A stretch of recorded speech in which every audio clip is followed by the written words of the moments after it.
Good morning. It is Sunday morning and I do not feel like doing any chores. So, welcome to Science in My PJs, episode 1. What does the science say about bras and breast cancer? My name is Aurora. I have a PhD in immunology and I just really like reading papers. Get yourself some tea, let's get comfortable, let's get started. I even made a presentation, hehe. The idea that bras are one of the causes of breast cancer was popularized by a book in the 90s called Dressed to Kill.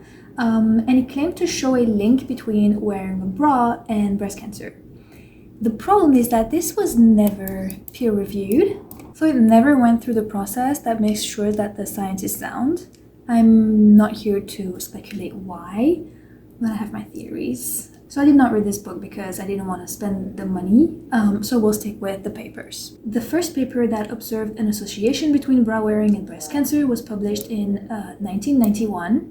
They recruited 2,325 women with breast cancer and 7,000 women without from the corresponding centers, like from the same hospitals, from the closest beds to the patients, actually. And they looked at a few things, but what we're interested in are table 4 and table 5. So here's table 4. It shows the odds ratio of having breast cancer in bra wearers versus non-bra wearers, separated by menopausal status. How do I read this, or what the hell? Okay, don't panic. It's just the odds of having breast cancer in the bra group versus the non-bra group. Here's the bra group, here's the non-bra group. So if the odds are the same, here the red dots are the people with breast cancer, the green dots are the healthy ones. If the odds are the same, the odds ratio will be 1, right? Makes sense. Here, what you see for the premenopausal women is that the odds ratio is more than 1. It's 2.25, which would mean that the odd of having breast cancer in the bra-wearing group is higher than the non-bra-wearing group. Like you have more dots here. But the confidence interval, the 95% confidence interval, contains 1. So let me explain.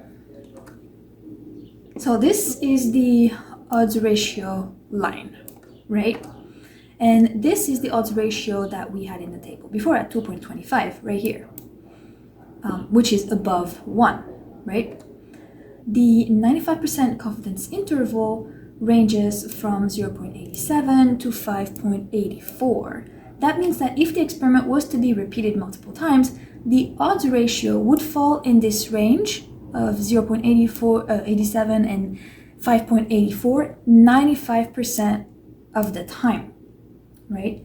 This means that there is a chance that it also falls here between 1 and 0.87.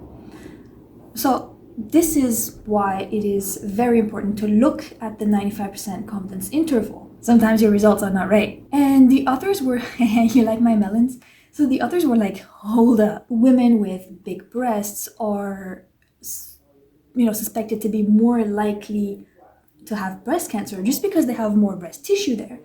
What if women who wear bras just have, bigger boobs? And table 5 looks at BMI differences between women who wear bras, so the users, versus the ones that do not wear bras, the non-users. Here they call it obesity, but it's the same measurement as BMI. Here you see the differences, between 1.5, 2.3 points for Athens, Boston, and Glamorgan, but not so much for Sao Paulo, even though the difference stays significant because the p-value is under 0.05. The second part of this table is cup size, unit cup size increase among users of bras, right? So I'm not sure what they're trying to show here, but they say that heavier women have bigger breasts. So I'm not sure what the unit is here for the 2 point something. If you know what that means, please let me know because I would like to know. But yeah, bigger women have bigger breasts. That makes sense. It does seem that there's a correlation between big breasts and bras. And table 6 here looks at the odds ratio for breast cancer for big boobs compared to small boobs. And they look at the cup size of the bra. So here you have the category for boob size, They don't really say what what category is what. They don't say like the exact measurements of the cups. But I'm guessing that 1 is probably like I can run no issue, no problem. And 4 is like my back hurts and I want these gone. Please send help. So let's go with that. Let's color code this abomination because I hate these tables and I hate reading them, and I know you hate it just as much. So let's make it easy. So in red here, we have the ones with a real difference, so odds ratio above 1 and 95% confidence interval away from 1. And in yellow, the ones that are close, so odds ratio above 1 and 95% confidence interval like almost away from 1. Here, see like 0.94, 0.97, stuff like that. You see that cup size is probably correlated with cancer incidence in post-menopausal women only. The p-value here, if you adjust for obesity, here's the adjustment for obesity, no adjustment. So this is what you should be looking at, this line. So the p-value here is 0.19, which means that this effect has an almost 80% chance of being real. This could be because obesity after menopause has been linked to a risk of breast cancer. It's a known risk factor. And if you're overweight, you usually have big tatas and big bras. So there you have it. First paper to look at bras and cancer. They didn't find anything super convincing, but they raised interesting questions. So let me pause for a minute and tell you what this effect is called, of like if you're a bigger woman, you have bigger breasts, and that may like impact your analysis of are bras really causing cancer, or is it just because you have big boobs? When you're trying to look at the effect of bra wearing on breast cancer, but you know that breast size impacts bra wearing, right? And that it impacts breast cancer risk, you will see an association between bra wearing and breast cancer just because they are both linked to breast size. This is called a confounding variable, and you need to take it into account because otherwise you don't know what you're looking at. Confounding variable, really important. All right, back to the papers. So that 1991 paper raised more questions than it answered also. And so, other people naturally wanted to investigate a little more. And there was a few papers, mainly in China, that were meta-analyzed in this paper published in 2015. A meta-analysis is just taking a bunch of data from a bunch of papers and analyze the whole thing together to get more reliable conclusions, right? Here they took the data from 12 case control studies to see whether sleeping with the bra on or wearing a bra more than 12 hours a day was a risk factor for breast cancer. All right, this is what it looks like. It's ugly, but meta-analysis at least have the decency to make it visual. So you see these 3 black lozenges here? Let's only look at the last one, because it is the combination of those 2 lozenges. The center of the lozenge is the final odds ratio here, and the edges are the confidence interval. This black thing being above 1 here means that sleeping with a bra on is associated with a slightly increased risk of breast cancer. But also you see that not all studies agree. There are some studies that found a reduced risk and some studies that found an increased risk.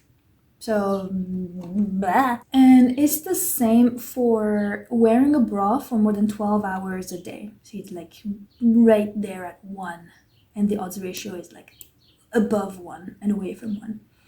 But this analysis also falls victim to many biases too, which the authors explicitly list. So there's a bias when selecting participants for the study because most of them come from hospitals, which is not representative of the surrounding community. The participants usually don't remember well their bra wearing habits, so it's really hard to, get reliable data.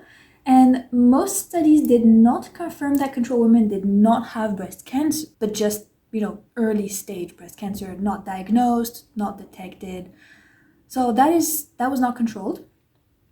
And also, most studies did not control for BMI or socioeconomic status. So, again, not great quality data, but we do what we have. So, around the same time, 2014, this paper came out, and they looked at around 1,000 breast cancer patients with 2 types of breast cancer and around 500 matching controls in the same age group, so they can be good controls. And they interviewed everyone to know whether they wore bras, how long, underwire, where's the underwire, how long, number of days per week, cup size, etc. Both at the time of the study, recent bra wearing habits, and in the past with lifetime habits. They did exclude women who reported never wearing a bra, so I'm not sure why they did that, if they wanted to look at bra wearing, but they still looked at other factors of bra wearing. They also tried to be good and look at the impact of co-founding variables, that thing that we just saw before, but they excluded them from the analysis because they had too small of an effect, no more than 10%, and they were not included in the statistical model. And they did not find a significant effect of how long the bras were worn in the past, because everything is around 1 with the the 95% confidence interval engulfing 1, or how long they are worn today, underwire, age of first bra wearing, and even cup size. So maybe breast size doesn't matter after all. So you see, it's really hard to get reliable data for this type of stuff, because cup size doesn't equal breast size in a clinical setting. You would have to measure breast volume, measure breast density. You can't rely on people telling you, yeah, I'm a C cup, or yeah, I'm a B cup. No, you have to measure the breast volume. And also, people wear wrong size bras all the time, like me currently. But there is still one factor that they did not look at until 2016, and that is how tight your bra is. So this study, 2016, was published by a Brazilian group, but it is not perfect at all because the sample size is very, very small. There's 152 women with breast cancer, same number of women without breast cancer. And they actually measured chest circumference and the bra band to get a measure of tightness around the chest. And if you multiply that by the time worn in hours, you get a coefficient of bra constriction, I guess. They did take into account potential co-founding variables such as, BMI, breastfeeding, menopause, alcohol consumption, smoking, this is BMI, smoking, whatever. All of these were also evaluated. So what did they see? First, let's look at figure 2, which shows the number of cases of breast cancer according to how long they wore the bras. So in blue, you have the cases of cancer, in orange, the controls, the healthy controls. This doesn't have a statistical analysis on this figure, it's just numbers. But you see that in their cohort, most of the people who wore bras more than 16 hours a day were the breast cancer patients. And if you look at the associated statistical analysis in table 1, you see that the p-value of the association is under 0.0001, which means that the hypothesis that the duration of bra wearing impacts breast cancer rates has less than 1 chance in 10,000 to be wrong with this data set. What happens if you look at the constriction factor, stretchness times time? That also had a very low chance of not being associated with breast cancer. See, p-value under 0.0001, and here most of the people that had the highest stretch factor, constriction factor, were the breast cancer cases here. They also did look at tightness alone with the stretch percentage here, but the statistical analysis showed that the chance of being wrong was 13%. which is too high in research. You want 5% max. They did notice that women who wore tight bras for a long period of time also tended to smoke. So they redid the analysis to take that association into account, and the correlation held. So you see, if you exclude the smoking from the analysis, percentage of stretching times time, the highest constriction factor was statistically associated with breast cancer risk. They also did notice that among the women with high BMI, so here they say obese patients, more people with breast cancer wore their bras to sleep at 32% than obese patients without breast cancer at like 10-11%. So for this paper, I can't really say much. They show that wearing a bra for more than 16 hours a day was associated with breast cancer, but the sample size is really small, like really small. So, still don't know. Well, that was interesting. All in all, underwears are not a risk. The age of when you start first wearing a bra is not a risk either. Maybe duration of bra wearing is a maybe. Sleeping with a bra on is a maybe. And bra tightness times duration is a maybe. Like, we don't have a clear yes or no answer here. So this does need to be confirmed with studies that will separate the effect of having big boobs and the effect of wearing a bra. And we need cohorts with more people, like more people, not just like 150. The hypothesis here is that wearing a bra constricts your chest and somehow limits lymph movement to and from the breast, and that could limit immune surveillances of the breast tissue. So if there's a tumor starting, the immune system will not be able to detect it in time. But yeah, who knows? I don't know. Scientists say, oh yeah, bras don't cause breast cancer. But really, so the papers that I saw don't clearly eliminate that hypothesis. Like, it's a big maybe.